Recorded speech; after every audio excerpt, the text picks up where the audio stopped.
So I've been asked a lot of questions about just like general streaming stuff. And I get asked these questions a lot. Like, I mean, like maybe once a week I get a question about streaming as a trans girl, or why I started streaming, or stuff like that. Stream on as a trans. You're typing in the shower? What? Okay, that's it. I'm done. No more. I didn't take 38 minutes, dude. That was not true. That is so not true. I've been asked a lot about a lot of questions, and I get easily distracted by the horrors of our world and the horrors of mankind. But I've been asked this question a lot. The question is, how streaming as a trans girl? A lot of what I experienced before I came out was Exert, right? I guess I was a top player in Exert. I learned a lot of things during that period that helped me a lot with kind of being more out there, right? When I was younger, I cared a lot about what other people thought about me. So much so. It was because I wanted to be friends with everybody, right? I want to be friends with absolutely everybody, which is a little naive. But because of that mentality, it made it pretty painful to receive any negative comment. Especially because, like, when I was younger and I just played, I wanted to be validated as someone good and someone strong. And some people would just not like you. Some people just decide that they don't like you, basically. Obviously not intentionally. It's important to understand that to get into this. So I had mentioned when I first started streaming as a trans girl, I've known I was trans since 2009. And 2009 was a much different time for trans people. And I really just came out and talked about it since 2020.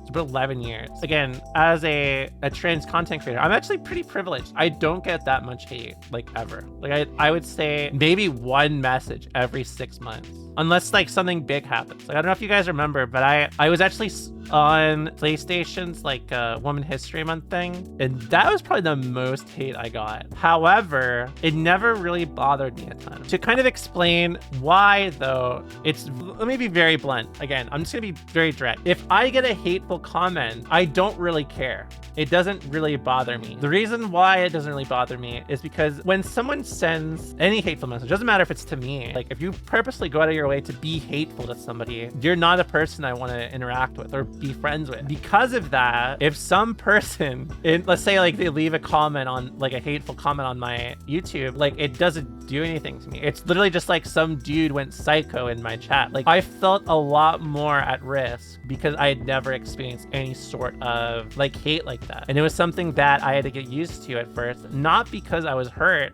but because I just never experienced something like that before. As I've gotten older, it's kind of gotten to the point where I care a lot about how people convey themselves. I guess like I've been exposed to a lot of different people, like online and off. Like most people, like people don't care if you're trans most of the time. Like there's a hyper focus online about it, but like most people just like want to do their shit in real life, right? They just want to hang out and just do their thing. And of course, I live in Canada, so I'm in a very privileged spot too, because Canada's pretty good about stuff like that. At least Ontario is. Like, I'm very confident in myself now. Like, I don't care. I've told you guys, you guys already know my hairline was blasted. That's one. You guys know I'm tall as fuck. Things like that. Like, I just don't care about it anymore. But I cared a lot to fit into that validation of other people when I was younger. I was hurt by hateful comments because it was a reminder of how I did not fit into a traditional hyper feminine description. As I got more comfortable with myself, when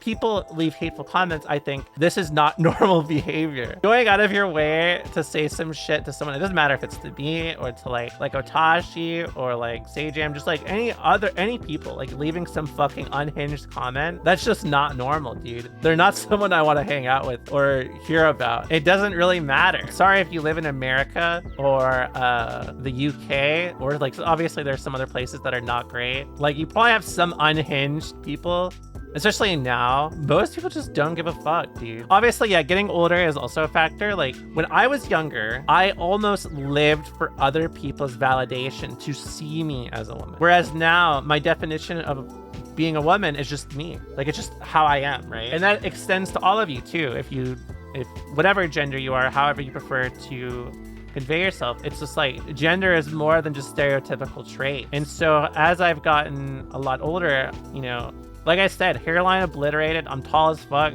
huge feet, big hands. I don't care.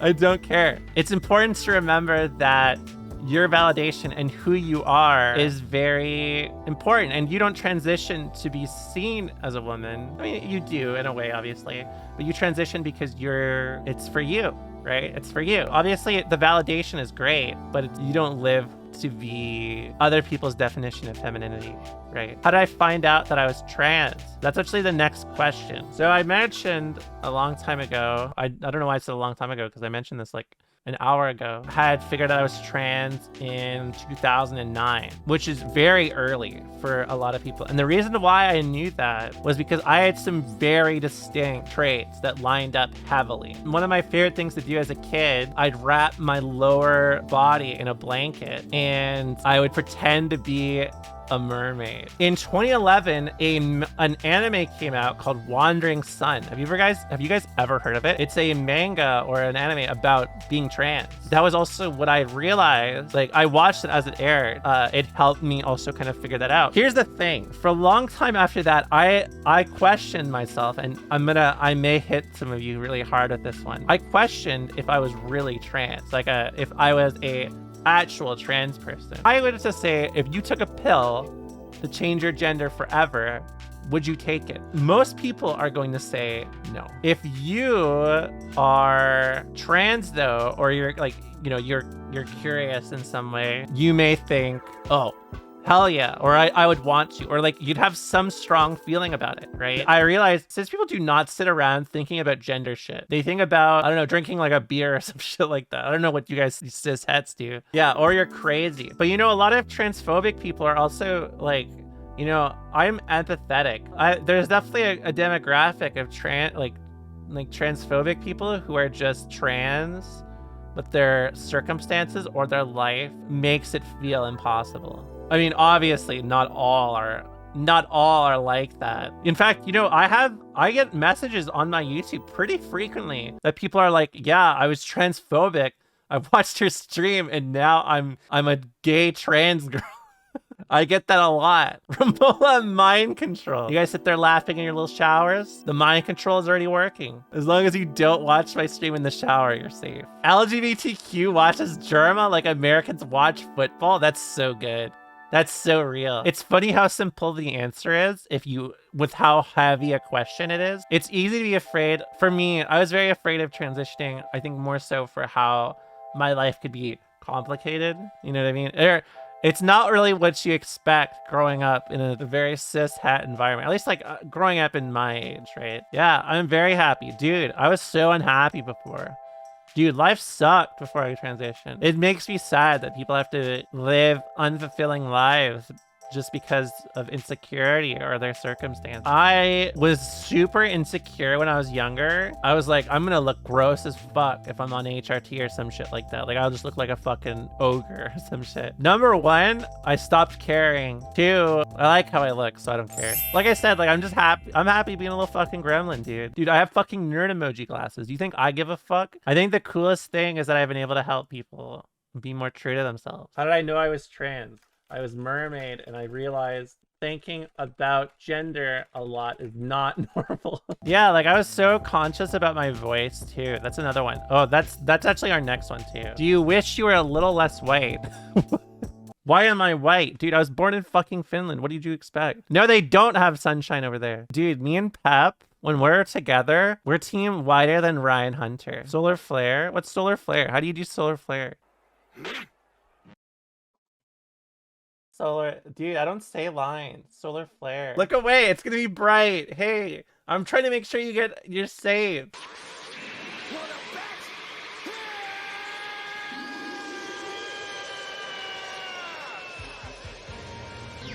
Yeah, Tian was cool. I like Tian. Ouchie.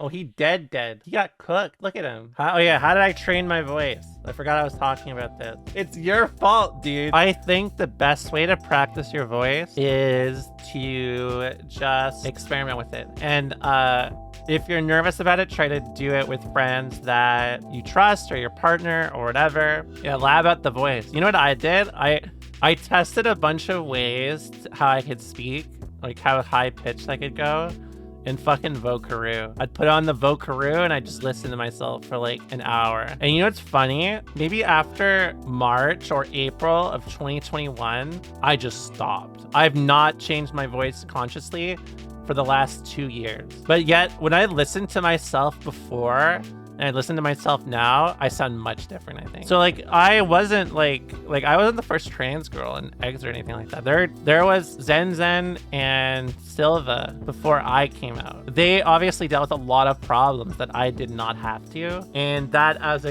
a factor, you know, helped contribute to my experience being positive. But I think it's very important to recognize that they did a lot of stuff to make my experience better, and in turn like a lot of other people's experience. I had a very good experience, but no in the sense that I know that other people didn't. So purple hair, no. I'm a blonde bitch for life, dude. Maybe I'll do a sub goal for purple hair sometime for fun. All right, we did it. FAQ over. That took me an hour because of you guys. Dude, why is fucking New Vegas so huge? Relax, dude. I'm gonna use the washroom, then we're gonna play, okay?